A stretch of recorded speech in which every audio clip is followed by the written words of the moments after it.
Sans plus tarder, je vais passer la parole à Delphine Rack du pôle d'action économique de la douane de Franche-Comté qui va commencer son intervention. Delphine, je te laisse la parole. Merci à toi. Eh ben, merci Julien, je vais tout de suite partager mon écran et puis je vais pouvoir commencer l'intervention. Hop, j'espère que pour vous c'est tout bon. De mon côté, ça a l'air de fonctionner. Donc, j'introduis ce webinaire sur l'origine des marchandises avec le plan d'intervention. Donc, je ferai tout d'abord un rappel sur cette notion douanière d'origine des marchandises et puis je vous présenterai l'origine non préférentielle. Je passerai ensuite la parole à ma collègue Magali Bonnet. Donc, avant de débuter vraiment et de rentrer dans ces notions d'origine préférentielle et non préférentielle, il me semblait important de vous rappeler, de faire un petit rappel général sur cette notion d'origine en matière douanière. C'est une des 3 notions fondamentales à maîtriser pour vos opérations de dédouanement avec la nomenclature douanière qui permet de décrire la marchandise, c'est ce qu'on appelle aussi l'espèce tarifaire, et puis avec la valeur de la marchandise, la valeur douanière de la marchandise qui permet de déterminer l'assiette des droits de douane. Donc cette notion d'origine, c'est la 3e notion fondamentale qu'il convient de maîtriser lorsqu'on se lance dans les opérations de dédouanement. Donc tout d'abord, je vous rappelle que cette origine en matière douanière, bien c'est une notion juridique. Elle diffère sensiblement de ce qu'on va désigner de l'origine dont on va parler dans le langage courant. Donc c'est vraiment une notion une notion juridique qui est liée au lieu de fabrication, aux conditions de fabrication d'une marchandise.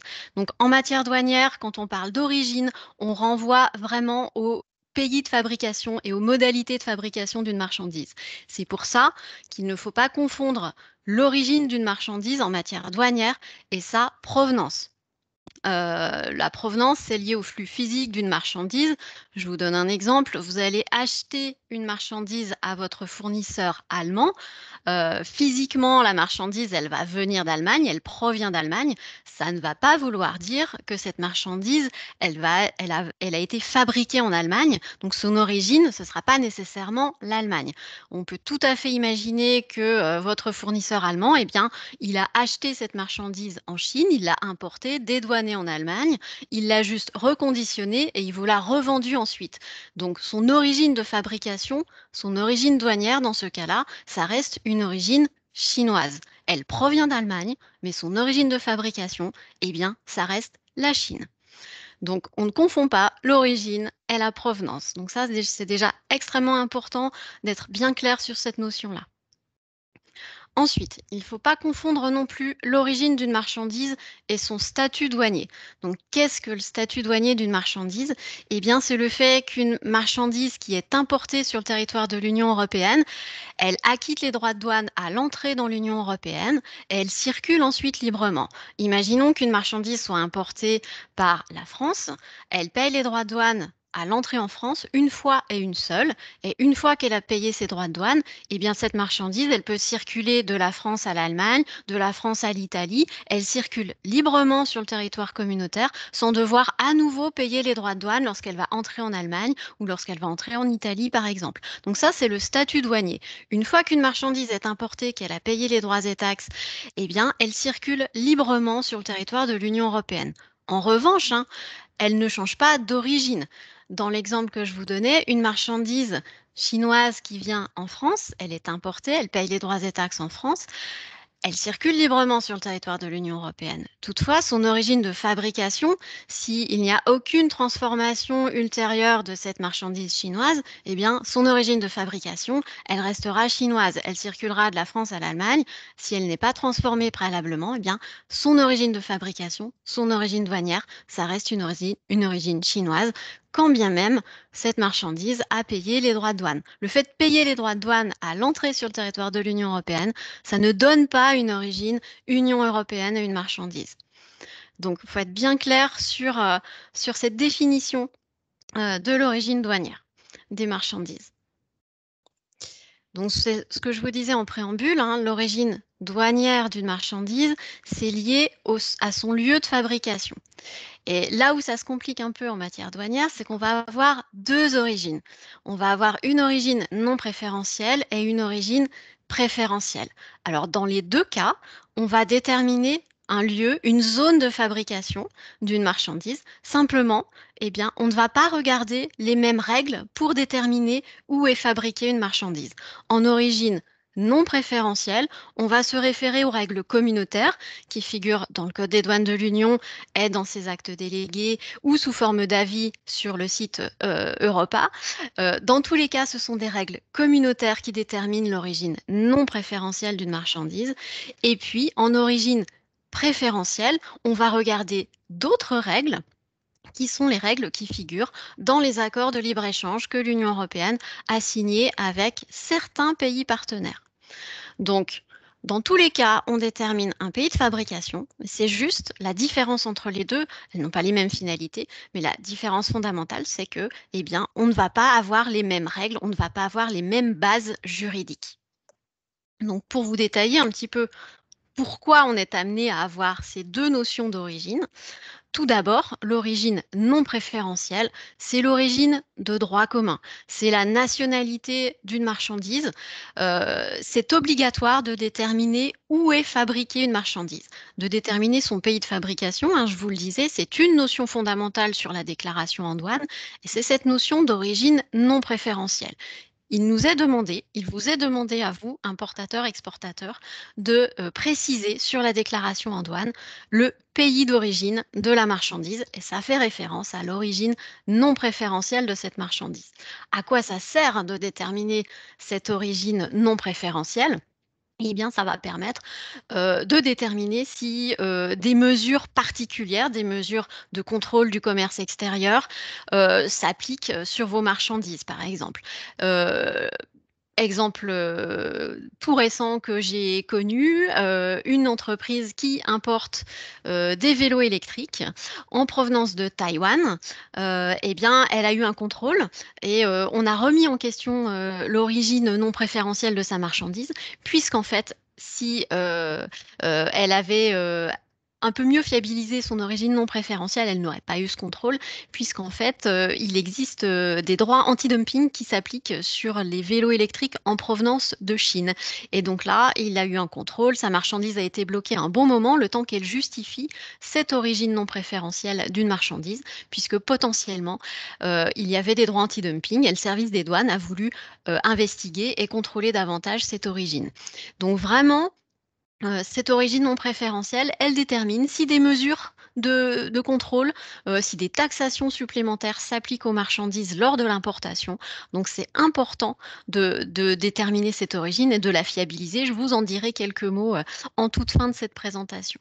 Donc toutes les mesures de suivi sont liées, toutes les mesures de contrôle, toutes les taxations sont liées à cette notion d'origine non préférentielle.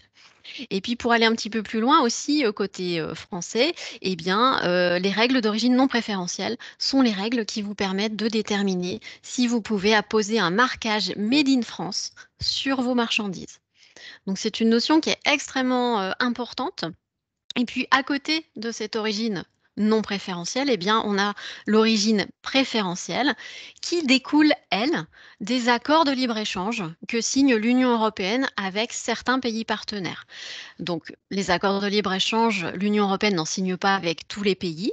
C'est donc une origine qui n'existe que parce que ces accords existent. Donc, elle n'existe pas avec tous les pays. C'est pour ça qu'on parle d'une origine qui est facultative, qui n'est pas déterminée systématiquement, contrairement à l'origine non préférentielle. Et cette origine préférentielle, elle vous permet de bénéficier d'une réduction ou d'une exemption de droits de douane dans le pays de destination. Donc cette partie-là, Magali vous en dira un petit peu plus à l'issue de ma présentation. Donc pour synthétiser, une marchandise possède toujours une origine non préférentielle, c'est sa nationalité, c'est ce qu'on appelle l'origine de droit commun. On la détermine dans tous les cas.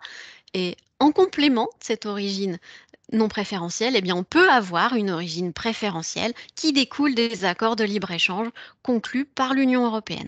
Et dans tous les cas, on ne va pas examiner les mêmes règles juridiques pour déterminer, dans un cas, l'origine non préférentielle et dans un autre cas, l'origine préférentiel.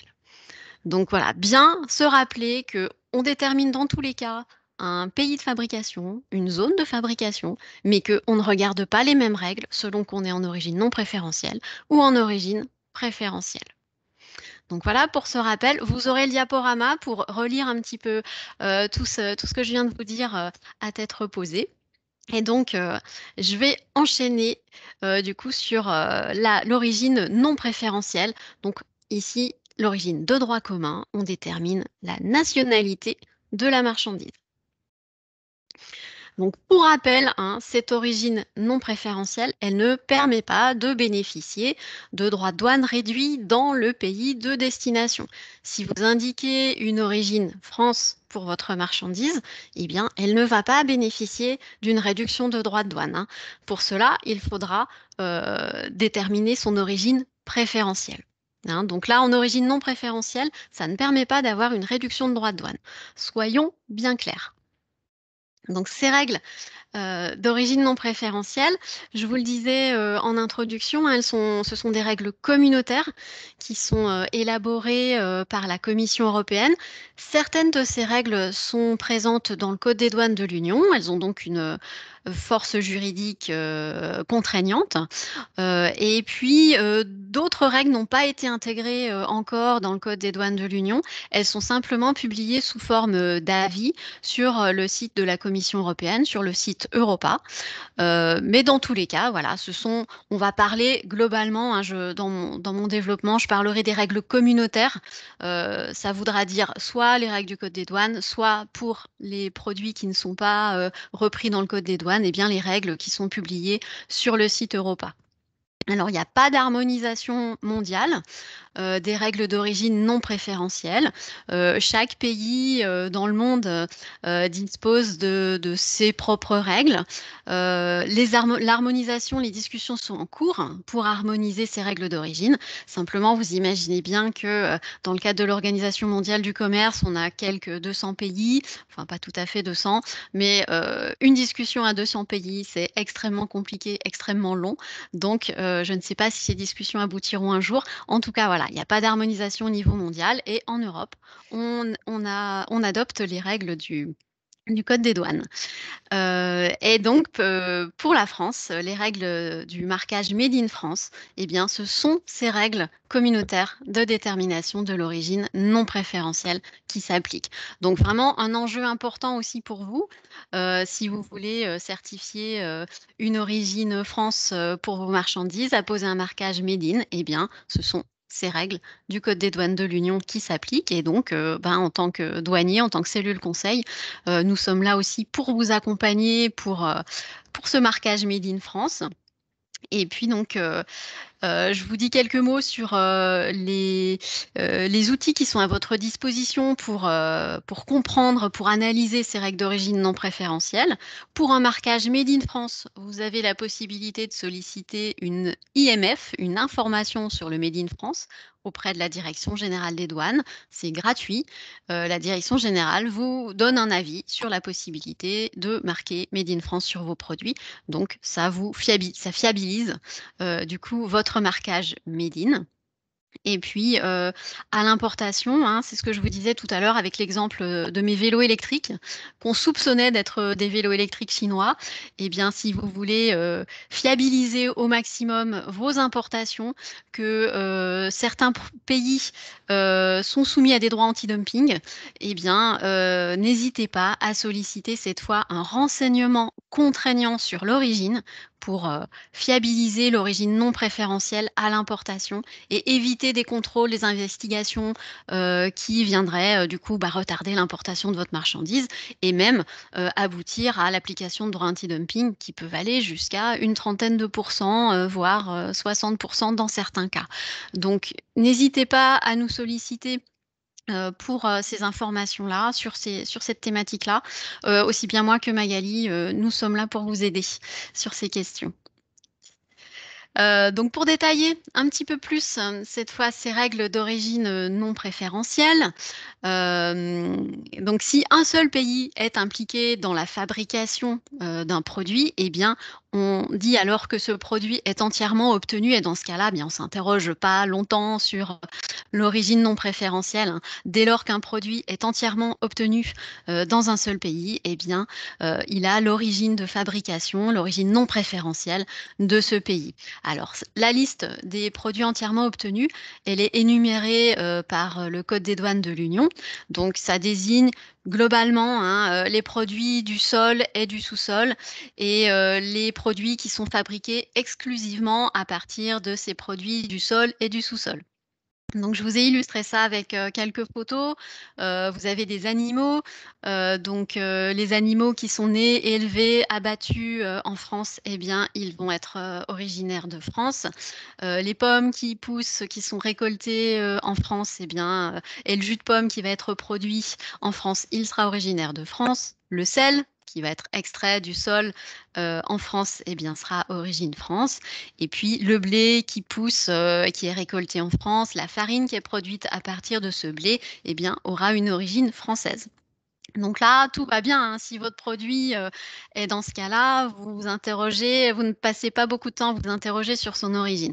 Là où ça va être un petit peu plus, compliqué, où il y aura un petit peu plus d'investigation à mener, c'est dans le cas où, plusieurs pays interviennent dans la fabrication du produit. C'est-à-dire si vous fabriquez une marchandise à partir de matières premières, de composants qui, ne vont pas venir de France. C'est vraiment dans ce cas-là que vous allez devoir regarder les règles communautaires pour déterminer, l'origine, pour déterminer le pays de fabrication de votre marchandise.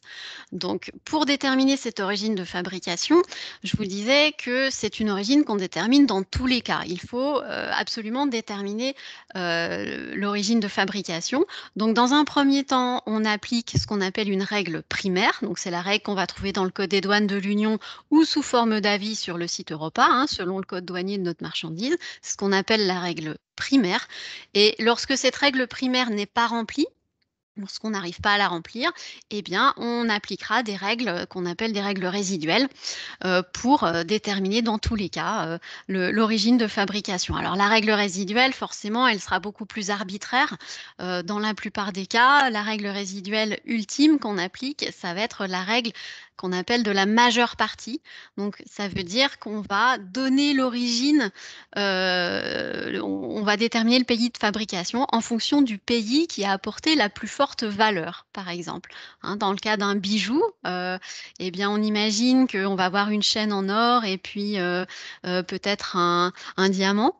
Eh bien, le diamant aura la plus forte valeur et le bijou, du coup, aura l'origine du diamant, hein, Afrique du Sud, par exemple.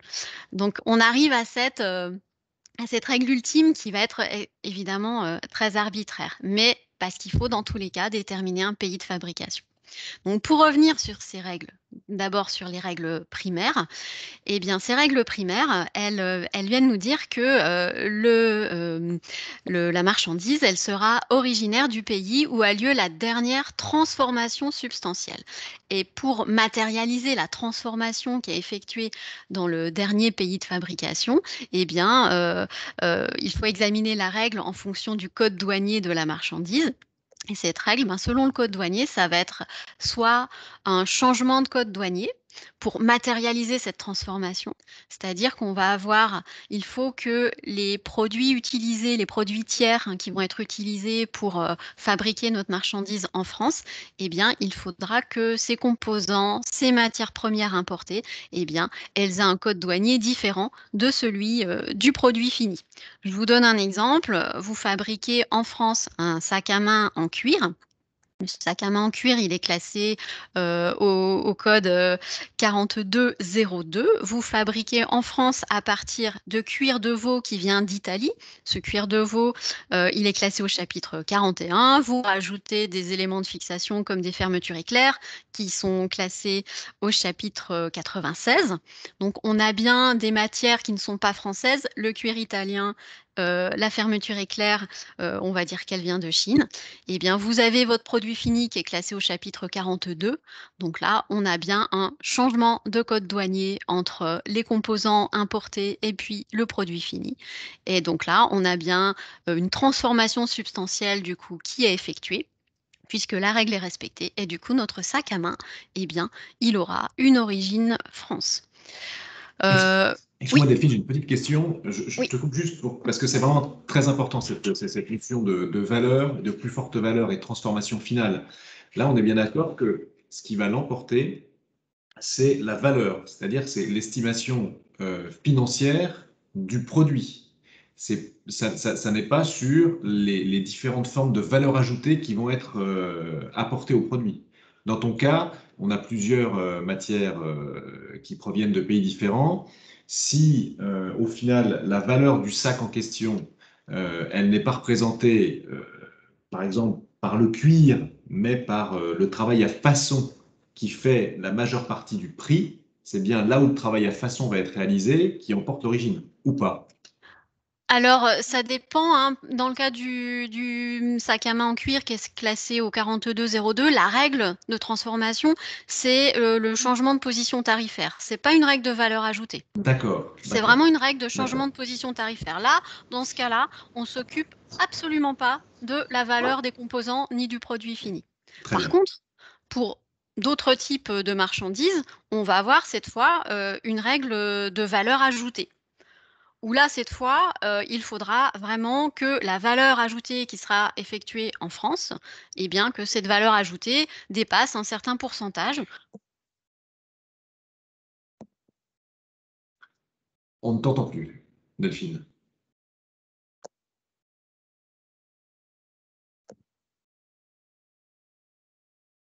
On ne t'entend pas. Non, Delphine, on n'a pas le son.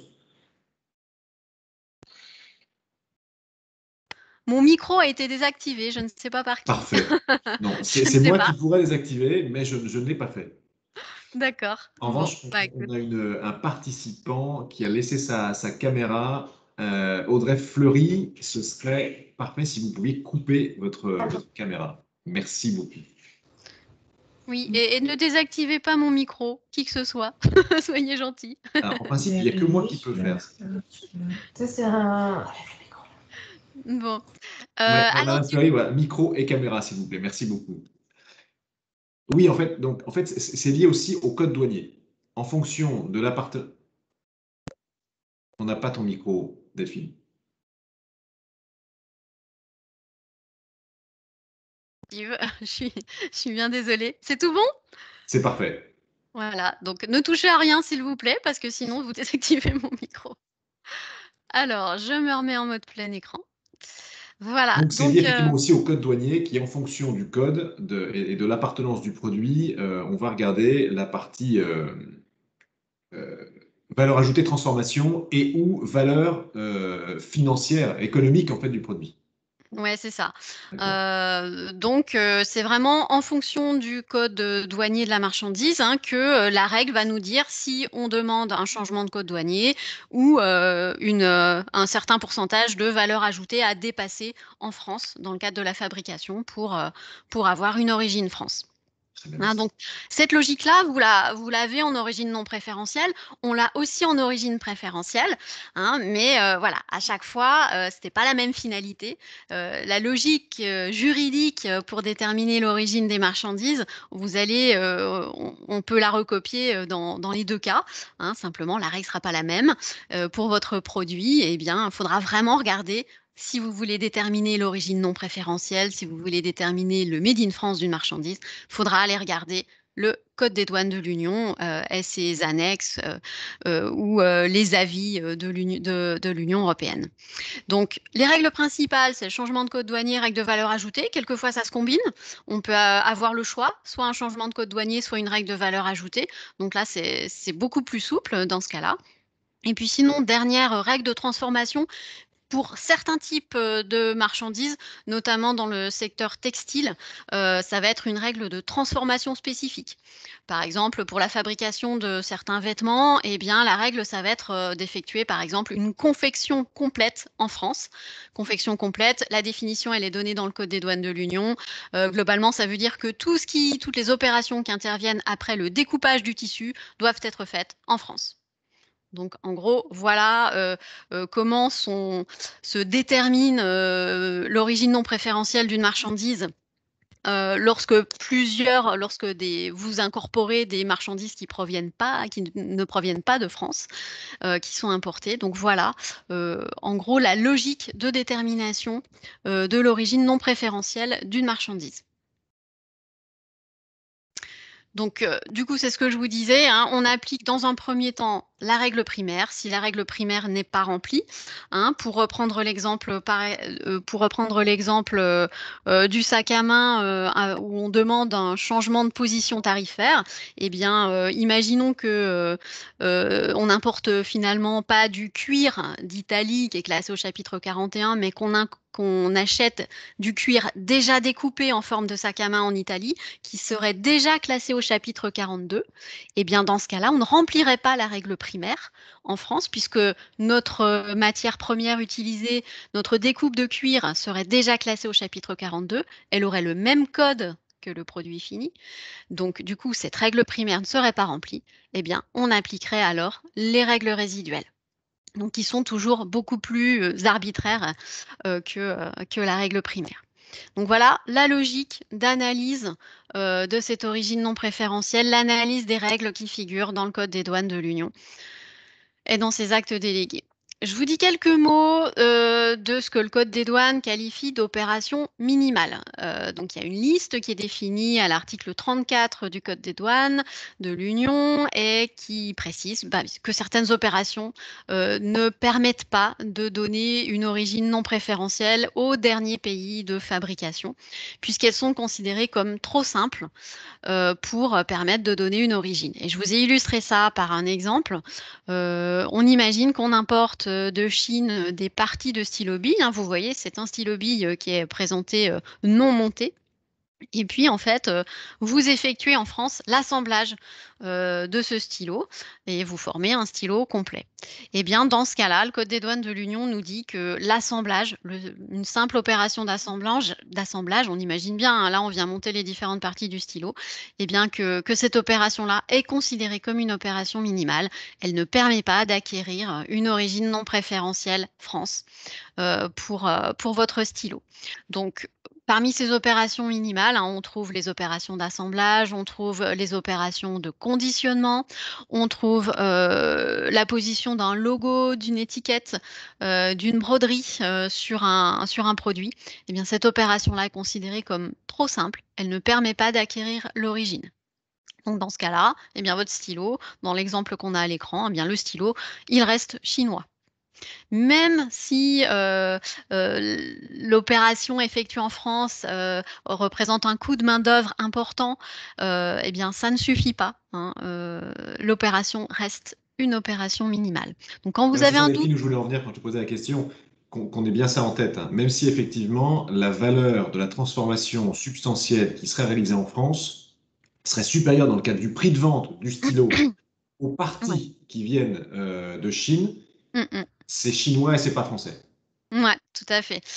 C'est vrai que là, notamment sur la France, hein, on sait très bien que certaines opérations, même si elles sont relativement simples, elles peuvent représenter un coût de main-d'œuvre assez important et représenter une part importante du prix de vente du produit. Eh bien, ces opérations-là, vraiment, faut pas penser au coût de main-d'œuvre. Il faut vraiment se baser sur la règle d'origine, l'analyser vraiment de façon très simple et très claire.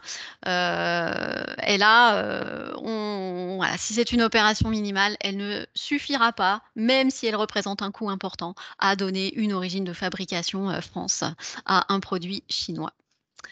Donc, ces opérations minimales, hein, il y a une liste qui est précisément définie, qui figure dans le Code des douanes. Vous aurez les références à la fin de cette présentation. Un petit exemple d'analyse des règles d'origine, une fabrication de sucre blanc en morceaux pour lequel on utilise des betteraves à sucre qui viennent de Belgique. Je vous ai repris le code douanier, donc les 4 premiers chiffres 1212, le coût de ces betteraves 300 €. Et puis ces betteraves, on les importe en France, enfin on les fait venir en France, on les transforme en sucre et puis on moule ce sucre pour en faire des petits morceaux. Donc, le sucre blanc en morceaux, il est classé au chapitre 17. Et puis, le prix départ usine de notre sucre, ça sera 2 000 €, hein, une grosse cargaison de sucre. On s'interroge, est-ce que, même en utilisant des betteraves à sucre belges, finalement, est-ce que notre sucre peut tout de même prétendre avoir le Made in France? Donc, on analyse les règles d'origine. Est-ce que ce sucre est entièrement obtenu? Donc, non, puisqu'on a acheté nos betteraves en Belgique. Elles ont été récoltées en Belgique. On regarde ensuite si la règle d'origine figure dans le Code des douanes de l'Union, enfin dans son règlement délégué. Donc, oui. Je vous ai mis l'extrait du coup du règlement délégué du Code des douanes de l'Union. Et vous voyez, je voulais entourer la règle primaire en orange, là, c'est CC, ça veut dire changement de chapitre. Donc, ça veut dire que il doit y avoir un changement de chapitre tarifaire entre la matière première utilisée et puis le produit fini, qui est classé au chapitre 17. Donc, on a effectivement utilisé des betteraves du chapitre 12. La règle primaire, elle est remplie, puisqu'on a bien un changement de chapitre entre la betterave utilisée, chapitre 12, et puis notre sucre, classé au chapitre 17. La transformation va bien au-delà des opérations minimales, hein, puisque on est passé de la betterave à du sucre en morceaux. Il y a des opérations qui ont été techniques, c'est pas du simple reconditionnement, c'est pas du simple assemblage. Donc effectivement, eh bien, nos betteraves, elles auront du coup l'origine France. Enfin, notre sucre, il aura l'origine France. Donc voilà un exemple, c'est évidemment un exemple relativement simple. Je ne vous cache pas qu'on a des cas où l'analyse est beaucoup plus complexe, mais on est là pour vous accompagner, donc aussi bien moi que Magali. Et puis reste effectivement la possibilité d'obtenir soit l'information sur le Made in France, si vous voulez apposer un marquage Made in, soit un renseignement contraignant sur l'origine, si vous voulez, si c'est une marchandise que vous souhaitez importer. Donc vraiment, la logique, s'assurer du code douanier du produit dans un premier temps, puisque vous voyez que les règles d'origine non préférentielle, elles sont déterminées en fonction des 4 premiers chiffres, ce qu'on appelle le SH4, les 4 premiers chiffres du code douanier. Donc, si vous avez un mauvais code douanier dès le départ, vous ne regardez pas la bonne règle d'origine et vous risquez de faire une erreur. Donc, vraiment, fiabilisez dans un premier temps le code douanier de votre marchandise. Ensuite, vérifier s'il est repris dans le Code des douanes de l'Union ou dans le Code des douanes de l'Union. Est-ce que la transformation est super?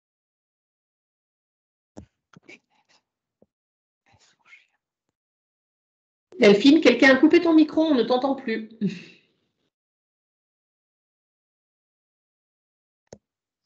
Donc vraiment, c'est un peu... Voilà, donc je pense qu'on m'entend. C'est tout bon? Est-ce que c'est bon? C'est bon, Delphine, on t'entend. Merci. Merci C'est Mag. parfait, on t'entend impeccable. Du coup, alors je vous disais, s'assurer du code douanier, ensuite aller chercher la règle d'origine non préférentielle, donc soit dans le code des douanes de l'Union, soit si c'est pas dans le code des douanes de l'Union, eh bien aller rechercher sur le site Europa la règle énoncée pour le SH4, et puis ensuite s'assurer que la transformation qui est effectuée en France, eh bien ce n'est pas une opération minimale, et puis une fois que vous avez fait cette analyse-là, eh bien vous pouvez déterminer l'origine non préférentielle de votre marchandise. Donc voilà pour cette présentation de l'origine non préférentielle. Je vais tout de suite passer la parole à Magali qui va vous parler cette fois de l'origine préférentielle. Je ne suis pas forcément rentrée dans le détail, Magali non plus. C'est une première... on va dire, c'est une première introduction à cette notion d'origine. N'hésitez pas à nous recontacter si vous souhaitez creuser un petit peu plus cette notion. Non, mais c'est très bien, Delphine. Et ça suscite déjà quelques questions de la part des participants, questions auxquelles on répondra juste après l'intervention de Magali Benet. Magali, je te laisse la parole.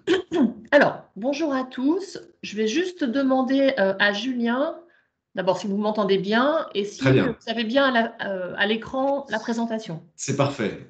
La présentation est à l'écran et on t'entend très bien. Donc, moi, je suis Magali Benet, hein, donc je suis cellule conseil à la direction des douanes de Dijon.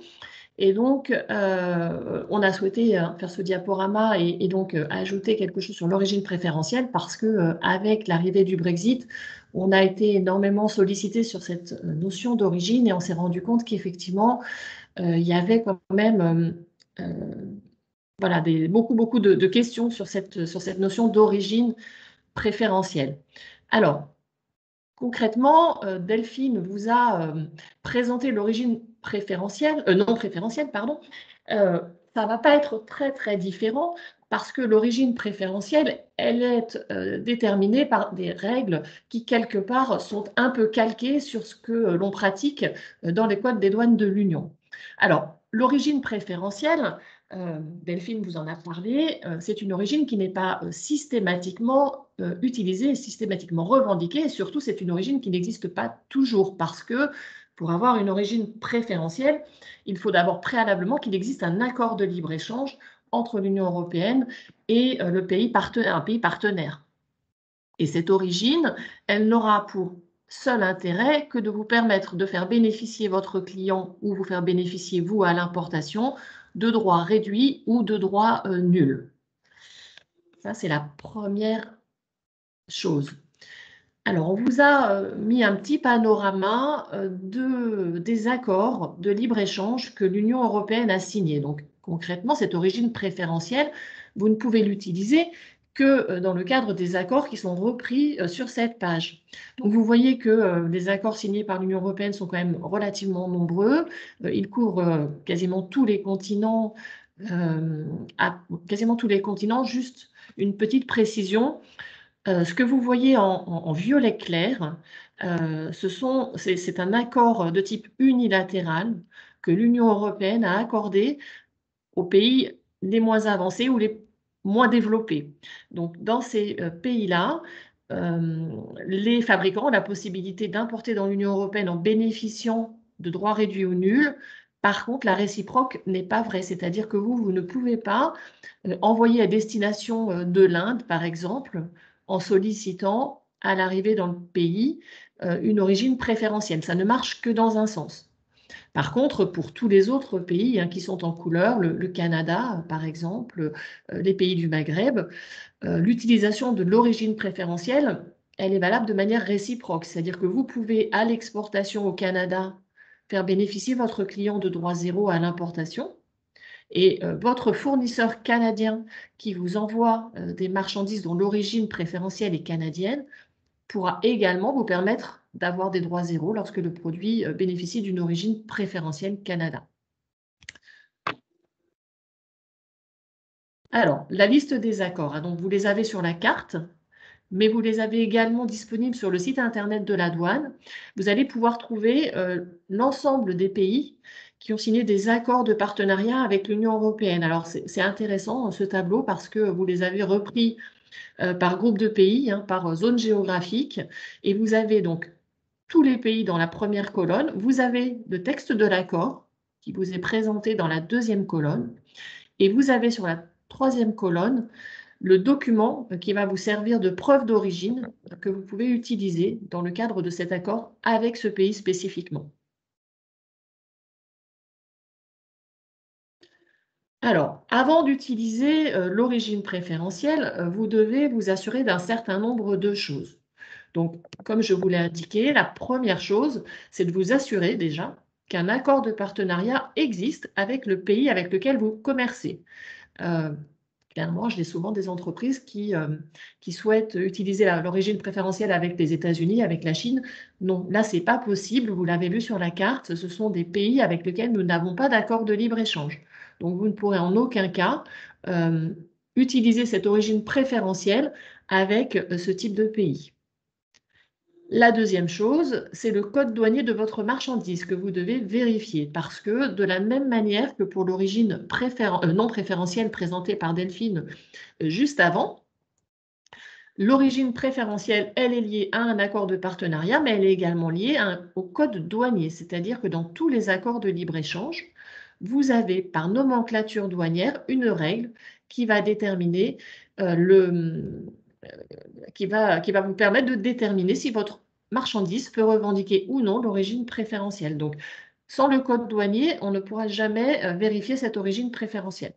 Donc, cette deuxième notion est primordiale. S'assurer connaître, de maîtriser ce code douanier. Vous pouvez même, le cas échéant, si vous avez un doute, solliciter la Direction générale des douanes via un RTC, un renseignement tarifaire contraignant.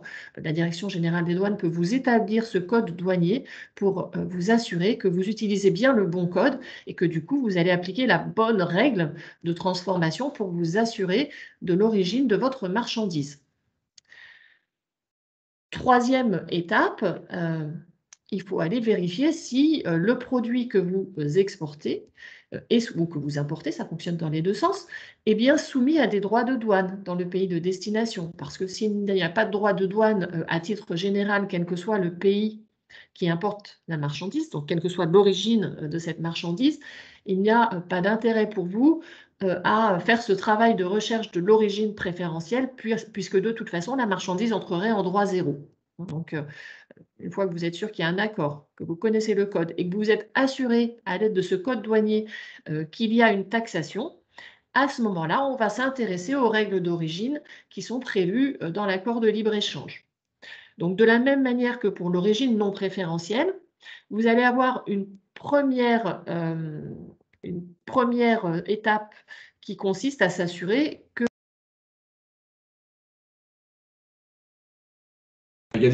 Magali, on ne t'entend plus. Magali, ton micro a été coupé. Est-ce que tu m'entends, Magali? Ouais, il faut que tu réactives ton micro.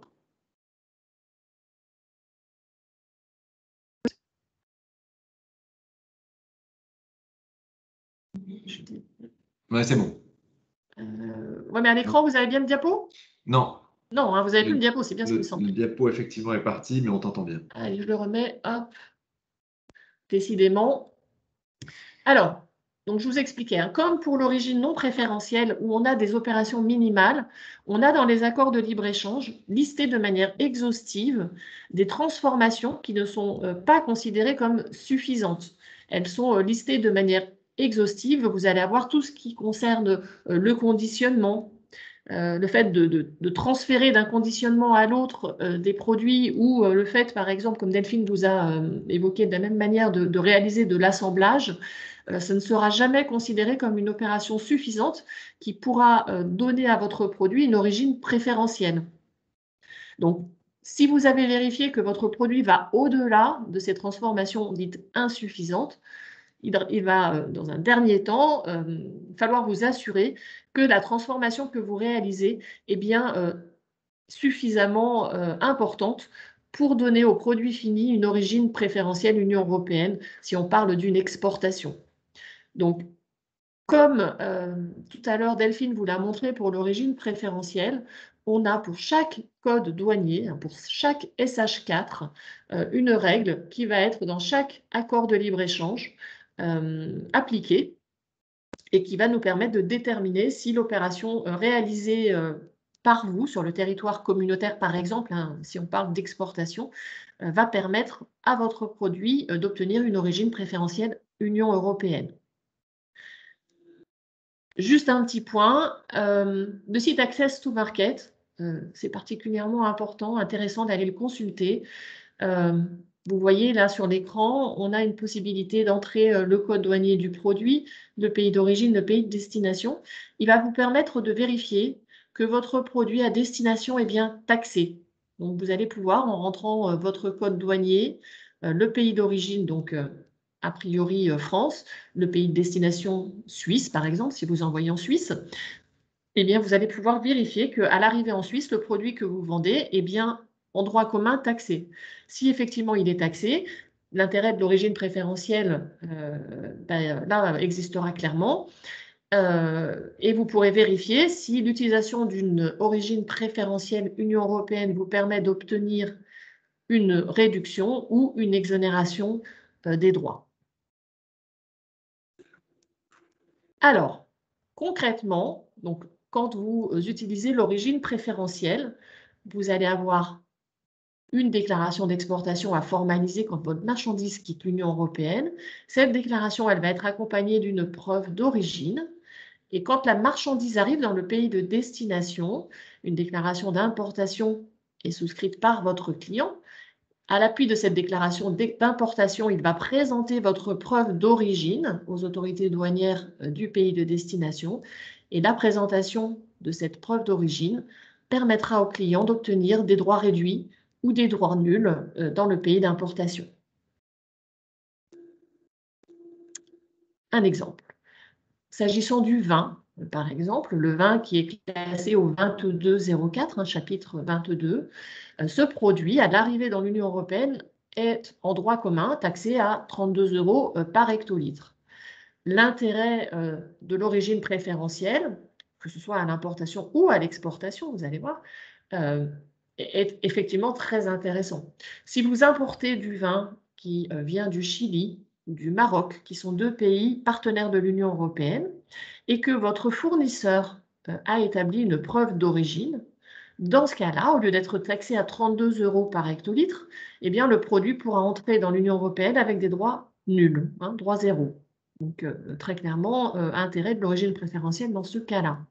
À l'exportation, de la même manière, si vous envoyez votre produit, votre vin d'origine communautaire au Japon ou au Royaume-Uni, par exemple, et que vous revendiquez cette origine préférentielle, eh bien, le vin qui normalement est taxé à 15% au Japon et à 12 livres par hectolitre au Royaume-Uni pourra rentrer dans ces pays-là en droit zéro.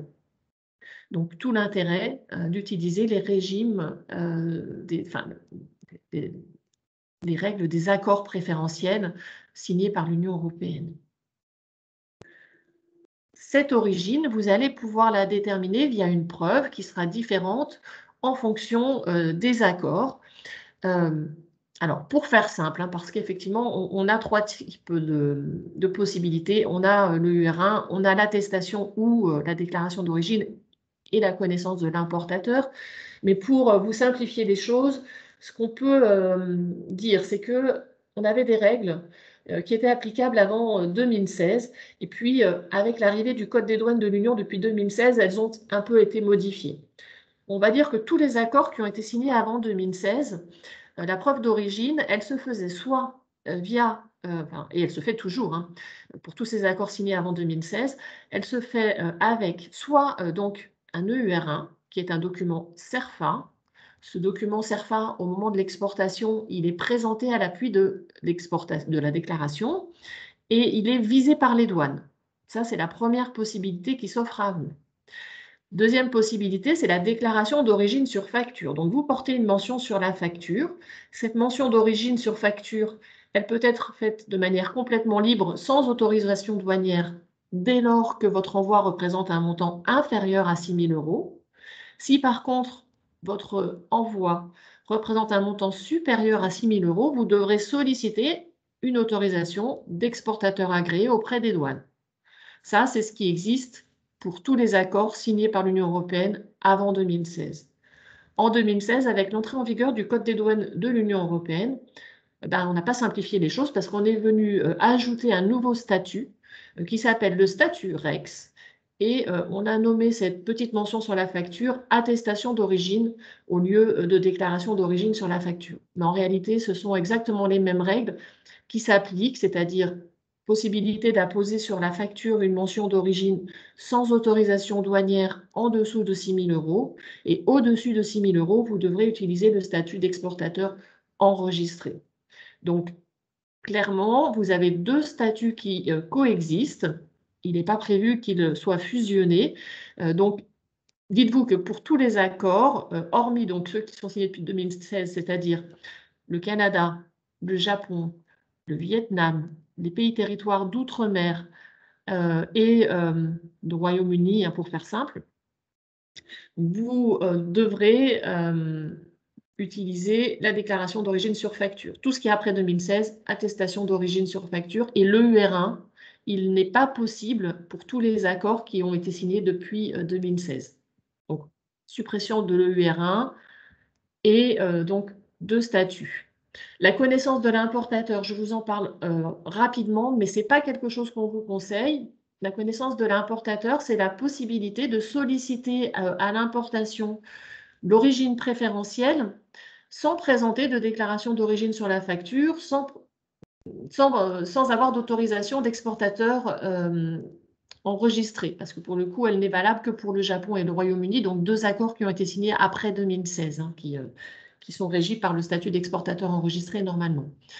Dans ce cas-là, l'importateur, parce qu'il a toutes les preuves qui permettent de justifier que l'origine préférentielle est acquise, il va pouvoir lui-même attester de l'origine préférentielle sans avoir recours à une attestation de son fournisseur, sans que vous ayez, vous, exportateur, à lui justifier de l'origine préférentielle sur un document particulier.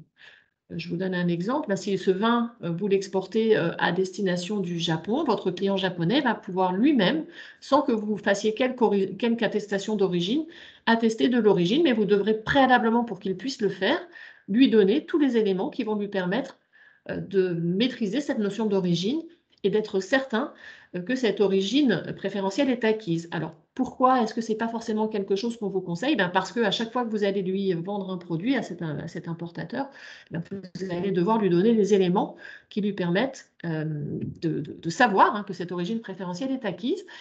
Et parfois, pour certains produits où les recettes sont confidentielles, vous n'allez pas pouvoir et vous n'allez pas souhaiter lui donner ces informations. Donc, si vous utilisez le statut d'exportateur enregistré, vous n'aurez rien à lui donner d'autre que cette facture qui portera une mention d'origine.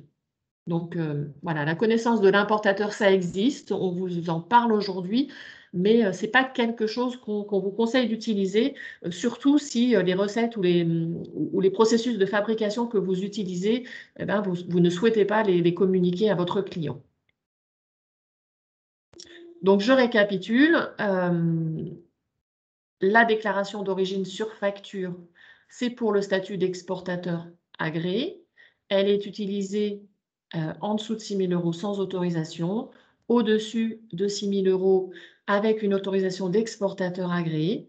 Cette autorisation d'exportateur agréé, elle se demande via un formulaire papier qui est déposé auprès du bureau de douane dont vous dépendez, le pôle gestion des procédures. Donc, pour ce qui nous concerne, c'est le bureau de douane de Dijon ou le bureau de douane de Besançon qui reçoivent ces demandes papier.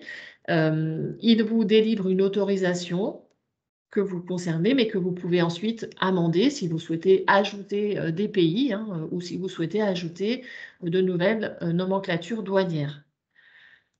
Dans le cadre du statut d'exportateur enregistré, donc tous les nouveaux accords signés depuis 2016, vous allez émettre une attestation d'origine. C'est exactement la même chose. Et donc, cette attestation d'origine, de la même manière, vous la ferez librement en dessous de 6 000 € et vous la ferez avec une autorisation d'exportateur enregistrée au-dessus de ce seuil, sachant que la demande d'exportateur enregistré, cette fois, elle ne se fait pas en papier, elle se fait en ligne sur le site de la douane, douane.gouv.fr, et vous avez une rubrique REX qui vous permet de formaliser votre demande en ligne. Elle est envoyée ensuite au bureau de douane toujours dont vous dépendez, donc Besançon ou Dijon.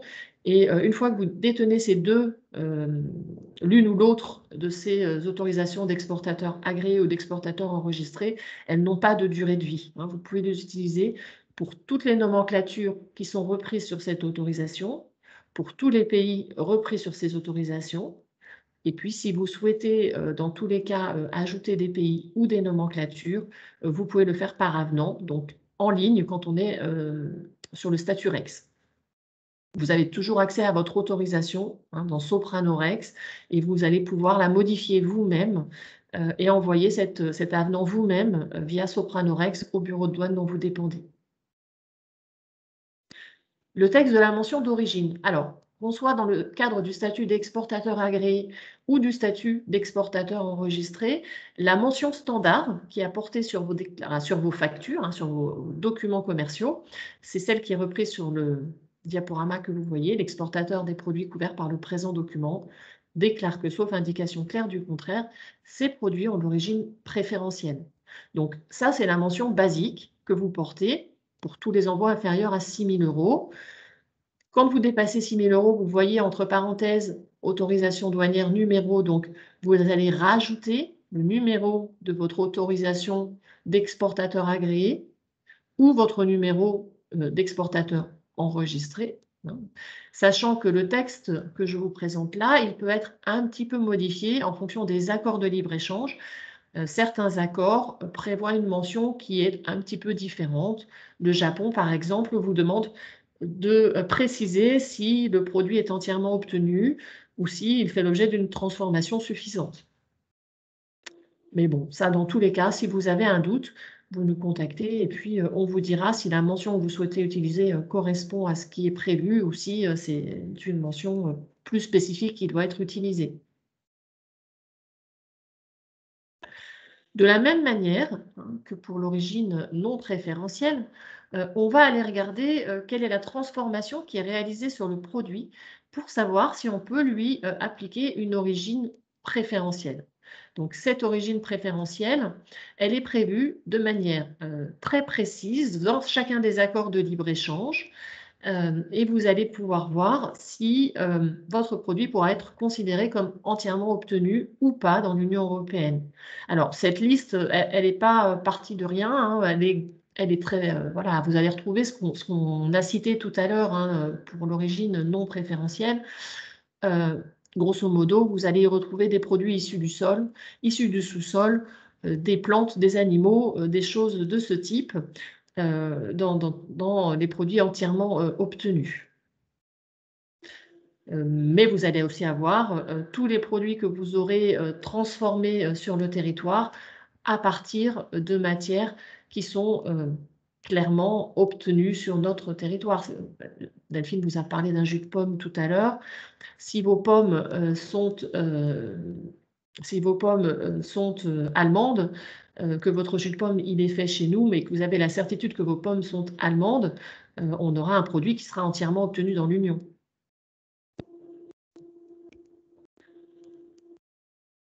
Alors, comment est-ce que vous allez pouvoir savoir si votre produit il peut bénéficier de cette origine préférentielle? Parfois, vous allez utiliser des matières premières qui viennent ou pas de l'Union européenne. Ça, alors attention aussi, hein, parce que j'ai très souvent cet écueil, c'est-à-dire que je suis sollicitée par des entreprises qui me disent « mais c'est certain, mon produit, il a l'origine préférentielle parce que j'ai acheté mes matières premières en Allemagne ou en Espagne ». Alors, attention, ça n'est pas parce que vos matières premières viennent d'Allemagne ou d'Espagne que pour autant, elles ont une origine allemande ou espagnole, hein. Delphine vous a présenté en début de diaporama la distinction entre la notion de provenance et la notion d'origine. Quand on achète quelque chose, il convient de demander à son fournisseur de vous assurer que le produit qui vous est vendu est bien communautaire. Si vous utilisez des matières premières qui sont communautaires, aucun problème, et que vous transformez dans l'Union, vous aurez effectivement cette notion de entière obtention du produit. Si par contre vous utilisez des matières premières qui viennent de pays tiers à l'Union européenne, vous allez devoir vérifier dans l'accord de libre-échange que votre produit, que l'ouvraison qui est réalisée en France est bien suffisante pour donner une origine préférentielle au produit fini. Alors, ça, comment ça se passe? Alors, vous avez vu tout à l'heure, hein, je vous ai montré qu'il y avait une liste des accords qui était disponible sur le site de la douane. Eh bien, cette liste des accords, elle vous permet d'aller consulter chacun des accords. Et dans chacun des accords, vous allez avoir un tableau qui va vous reprendre toutes les nomenclatures douanières, alors en chapitre et en SH4. Et pour chacun des codes, vous allez avoir une règle de fabrication, une règle de transformation qui va permettre de vérifier que votre produit, il est bien suffisamment transformé pour pouvoir revendiquer une origine préférentielle Union européenne. Alors, vous avez ici un exemple de l'accord Union européenne-Chili. Et donc, dans l'accord Union européenne-Chili, vous voyez par exemple pour les produits qui relèvent du chapitre 22, en l'occurrence pour le vin, eh bien, il est prévu d'une part qu'il y ait une fabrication, mais il est prévu également que votre produit que les matières, en tout cas, que vous utilisez, soient entièrement obtenues. Alors, je ne vais pas trop détailler le premier tiret. En fait, vous ne pouvez pas, c'est une règle, ça par contre, que vous allez voir de manière assez systématique, vous ne pouvez pas importer un produit qui relève de la même nomenclature que le produit fini. Sinon, vous n'aurez jamais la transformation acquise. Donc ça, c'est la première règle. En fait, à partir de matière de toute position, à l'exclusion de matière de la même position que le produit, clairement, si vous importez un produit qui relève du chapitre 22 et que vous vendez ensuite un produit qui relève du chapitre 22 également, dans ce cas-là, vous ne pourrez jamais revendiquer une origine préférentielle. Vous avez une seconde règle qui vous dit que le raisin et toutes les matières dérivées du raisin doivent être entièrement obtenues. Donc, clairement, pour les producteurs, pour les fabricants de vin, il est exigé que le raisin soit récolté sur le territoire de l'Union européenne et que le vin soit élaboré sur ce même territoire. Donc, si l'entreprise répond à ces critères de fabrication, alors et seulement dans ce cas-là, il pourra revendiquer une origine préférentielle pour vendre son vin au Chili. Et de la même manière, en réciprocité, un vin chilien qui aura été produit à partir de raisins chiliens et qui aura été réalisé, transformé sur ce territoire, pourra, à l'importation dans l'Union européenne, revendiquer une origine préférentielle Chili et entrer dans l'Union européenne en droit zéro. Donc, clairement, lorsque vous souhaitez revendiquer une origine préférentielle, que vous utilisiez un EUR1, que vous utilisiez une attestation ou une déclaration d'origine sur facture, vous êtes normalement censé aller regarder dans chacun des accords que vous allez utiliser, quelle est la règle de transformation qui est exigée, et vous assurer que vous respectez bien cette règle de transformation suffisante pour pouvoir revendiquer une origine préférentielle et faire bénéficier votre client par conséquence de droits réduits ou de droits zéro lorsque le produit sera importé dans le pays de destination. Alors, d'autres exemples, dans l'accord par exemple avec le Canada, entre l'Union européenne et le Canada, pour les voitures de tourisme, vous voyez que la règle donc qui est reprise est la production dans laquelle des matières premières non originaires qui sont utilisées ne dépassent pas 50% de la valeur transactionnelle ou du prix des parts-usines du produit.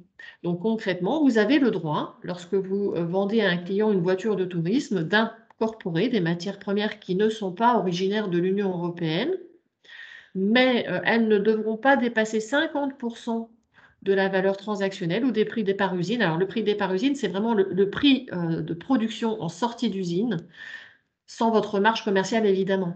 Donc, vous prenez votre prix des parts-usines, vous décomposez de manière précise toutes les matières qui entrent en composition dans ce prix, et vous vérifiez que ces matières premières, lorsqu'elles sont non communautaires, ne dépassent pas 50% de ce prix.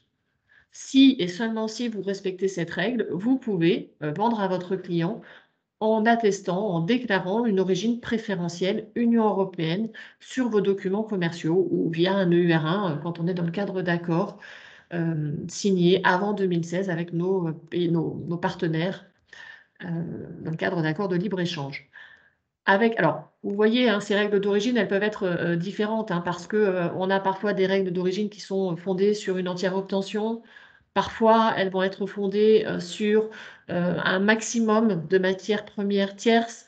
Parfois, elles vont être fondées, comme on l'a vu avec Delphine tout à l'heure, sur du changement de position tarifaire. Donc, il n'y a pas une règle unique qui vous permet de dire, alors assez souvent, voilà, j'ai cette question qui revient, je fabrique en France, donc forcément mon produit, il a l'origine préférentielle Union européenne. Eh bien non, ce n'est pas parce que vous fabriquez en France que votre produit va avoir l'origine Union européenne ou l'origine France. Il faut bien aller vérifier que vous répondez aux règles qui sont prévues dans chacun des accords. Alors, ces règles, elles sont souvent assez similaires d'un accord à l'autre. Parfois, c'est les pourcentages qui vont changer. Vous avez 50% dans l'accord Union européenne-Canada, vous pouvez avoir un pourcentage un petit peu inférieur ou un petit peu supérieur sur un autre pays tiers. Et donc, un dernier exemple qu'on vous a mis, s'agissant de l'accord entre l'Union européenne et le Japon pour des avions et des parties d'avions. Donc, là, on est dans le chapitre 88. Donc, il est prévu un changement de position. Donc là, on est au niveau du code à 4 chiffres, une valeur prix départ usine de 50% maximum en matière de produits non communautaires, non Union européenne, matières premières utilisées, ou une valeur ajoutée, alors vous avez le détail, hein, teneur en valeur régionale, hein, avec une valeur franco à bord de maximum 55%. Donc 55% de valeur ajoutée régionale. Vous voyez, les règles peuvent être très différentes, hein. Donc sur la première, on a un changement de position tarifaire. Donc on doit évidemment avoir un produit qui ne relève pas au départ, si vous l'importez, du 88,01 pour faire un produit final du 88,01, évidemment. La deuxième règle qui apparaît, donc, c'est 50% maximum de produits non communautaires dans le prix départ usine du produit, ou une valeur ajoutée de 55% communautaire dans le prix franco à bord. Ce n'est pas une notion toujours très facile à aborder. Alors, quand vous êtes sur des problématiques un petit peu complexes comme celle-ci, n'hésitez pas à nous contacter. On regardera ensemble ces règles d'origine. Et dans tous les cas, si vous avez un doute, de la même manière qu'il existe pour l'origine non préférentielle un RCO, c'est-à-dire un renseignement contraignant sur l'origine, eh bien, il existe ce même RCO pour l'origine préférentielle. Donc, vous pouvez demander à la Direction générale des douanes de vérifier pour vous. Alors, évidemment, vous devez lui communiquer tous les éléments qui concernent la production de votre produit fini, les matières premières qui composent ce produit fini, leur valeur, leur origine, et puis tout votre processus de fabrication pour qu'elle puisse déterminer si vous répondez ou non à cette règle d'origine prévue donc dans l'accord avec le pays avec lequel vous souhaitez négocier, commercer, pardon. Alors, quand vous ne fabriquez pas le produit, je vous ai un petit peu dévoilé le sujet quand je vous ai dit tout à l'heure que la provenance ne permettait pas de s'assurer de l'origine du produit. Hein. Quand vous achetez un Allemand, quand vous achetez un Belge, vous n'êtes pas certain que le produit qui vous est vendu est bien d'origine communautaire. Donc, dans ce cas-là, pour dégager votre responsabilité, vous allez demander à votre fournisseur de vous produire, alors c'est peut-être déjà arrivé, on vous l'a peut-être déjà demandé, hein, vous en tant que fournisseur d'un client qui exporte, ce qu'on appelle une déclaration du fournisseur. Donc, cette déclaration du fournisseur que vous établissez sur un papier à en-tête de l'entreprise va reprendre un texte spécifique qui permet d'indiquer au client que le produit que vous lui vendez est bien d'origine préférentielle Union européenne ou pas, hein, parce qu'il peut vous faire une déclaration également qui va vous indiquer que le produit qui vous est vendu ne peut pas revendiquer l'origine préférentielle. Donc, le fait d'avoir ce document, ça dégage votre responsabilité. Vous attestez de l'origine parce que vous savez que votre fournisseur s'est engagé sur l'origine du produit qui vous a été vendu. Ces déclarations d'origine, ces déclarations du fournisseur, pardon, elles peuvent être ponctuelles ou à long terme. Ponctuelle, il va vous en faire une à chaque envoi. À long terme, elle est valable pendant 2 ans pour tous les envois qui sont réalisés sur le produit qui est repris dans le document qui vous est transmis par le fournisseur. La déclaration à long terme, elle est utilisée lorsque vous avez des relations régulières avec un fournisseur. Évidemment, il ne va pas vous faire une déclaration à chaque fois qu'il vous envoie une marchandise.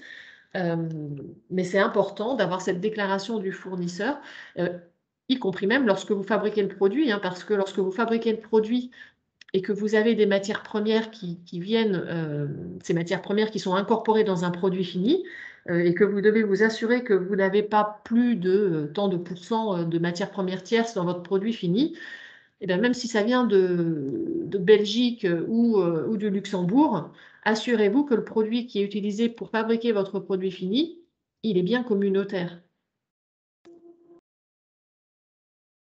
Hop. Alors, on vous a repris à la fin de ce diaporama les bases réglementaires. Donc, toute la documentation que vous allez pouvoir trouver hein, sur l'origine préférentielle et sur l'origine non préférentielle. Ce sont des notions, aujourd'hui, on vous les a abordées de manière assez simple, assez synthétique, mais qui sont très, très complexes et qui vont impacter de manière importante vos échanges avec les clients ou avec les fournisseurs, parce que l'origine non préférentielle qui va vous permettre de vous assurer de la réglementation applicable sur le produit, des mesures de politique commerciale, du Made in France, ou l'origine préférentielle qui va vous permettre de faire bénéficier votre client ou vous-même de bénéficier à l'importation de droit zéro, c'est des notions qu'il faut maîtriser parce que dans tous les cas, vous êtes responsable des notions qui sont reprises sur ces déclarations. Et a fortiori, si vous faites entrer en droit zéro des produits qui ne devraient pas entrer en droit zéro ou qui revendiquent une origine qui vous permet de vous exonérer de droits anti-dumping ou de droits de douane importants, voilà, vous risquez ensuite d'être embêté si jamais vous avez un contrôle. Donc ces notions-là, vous pouvez vous assurer de respecter la réglementation en sollicitant que ce soit votre cellule conseil ou la direction générale. Voilà, vous pouvez vous assurer d'utiliser les bons codes douaniers, de vérifier que la transformation qui est réalisée vous permet d'utiliser ces notions d'origine correctement. Et dans tous les cas, n'hésitez pas à venir vers nous hein, si c'est des choses qui vous posent question. Je vais m'arrêter là. Je pense qu'on doit avoir des questions, donc on va rebondir sur le sujet, j'imagine, avec les questions qui sont posées via le chat. Vous avez nos coordonnées. De toute façon, le diaporama, vous l'aurez. Hein, Julien Bellet vous le fera passer. Donc, bien sûr. Voilà, pour toutes les entreprises hein, qui relèvent de l'ancienne Franche-Comté, département 25, 39, 70, 90, c'est Madame Racle, hein, Delphine Racle, qui est votre cellule conseil, et puis les départements 21, 58, 71 et 89. C'est donc moi, Magali Benet, qui vous accompagne sur ces notions-là. Merci Magali, merci Delphine. Alors oui, voilà, petit rappel, vous aurez évidemment les présentations ainsi que la possibilité de revoir le webinaire en replay. Nous avons enregistré l'intégralité des échanges, donc vous recevrez le lien dès que l'enregistrement sera prêt. Alors, quelques questions. La plupart des questions qui ont été posées ont eu des réponses tout au long du déroulé et des interventions de Magali et de Delphine. On va refaire un point quand même sur quelques-unes d'entre elles pour que chacun reparte avec les réponses à ces questions. Premièrement, si un fournisseur indique une origine préférentielle sur ses documents d'exportation, dans quelle mesure est-ce que ça couvre en cas de contrôle? Alors, si votre fournisseur indique une origine préférentielle sur ses documents hein, ou qui vous envoie une marchandise avec un EUR1, évidemment, ça va rentrer normalement en droit zéro. Hein, ça vous permet, vous, de revendiquer l'origine préférentielle. Mais ça ne veut pas dire pour autant que vous ne pourrez jamais avoir un contrôle sur cette origine. Et dans ce cas-là, c'est les douanes françaises hein, ou communautaires qui prendront attache avec le pays d'émission de cette déclaration d'origine, de cette EUR1, pour s'assurer que l'origine est bien justifiée. Si jamais cette origine n'était pas justifiée, c'est-à-dire que votre fournisseur a communiqué une information qui n'était pas exacte, dans ce cas-là, vous, importateur, vous verriez redresser du montant des droits qui sont liés à l'origine exacte du produit. Voilà. Et quant à la vérification de l'origine, alors là la question elle est un petit peu, on va peut-être voir avec la personne qui l'a posée, où vérifier la règle d'origine pour un HS code? Alors, la règle d'origine, hein, qu'on soit dans le cadre d'une règle d'origine préférentielle ou non préférentielle, on va vérifier donc, dans un cas, donc, dans le Code des douanes de l'Union, on prend sa nomenclature et on regarde quelle est la règle d'origine.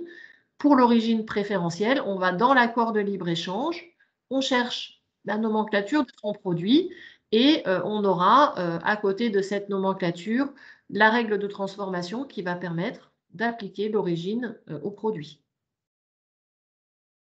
Merci Magali. Alors, là, on a une question aussi sur la règle de la valeur ajoutée qui avait été évoquée par Delphine en début d'intervention. Y a-t-il un pourcentage? On y a répondu pendant ton intervention, mais je te laisse. Alors après, il y a un pourcentage de valeur ajoutée, mais qui ne sera pas un pourcentage qui va s'appliquer pour tout type de produit.